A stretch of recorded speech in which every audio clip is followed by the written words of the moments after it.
Hola, buenas tardes. Me gustaría, por favor, hablar con don Antonio López. Sí, soy yo. Hola, buenas tardes, don Antonio. Mi nombre es Irene Borrego. Sí, dime. Mire, estoy investigando sobre determinados años de la pintura española, entre los 50 y los 70, Sí. y quería saber si a usted le dice algo el nombre de Isabel Santaló.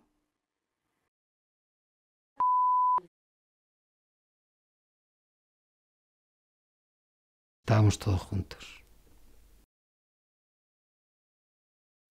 ¿Y en Madrid? Las montañas grandes se ven a mucha distancia y las pequeñas tienes que acercarte.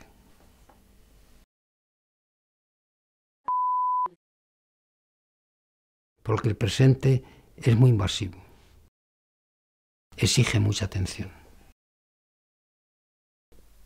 Mucha, es una cosa tremenda. El presente borra todo lo demás, lo apaga todo lo demás.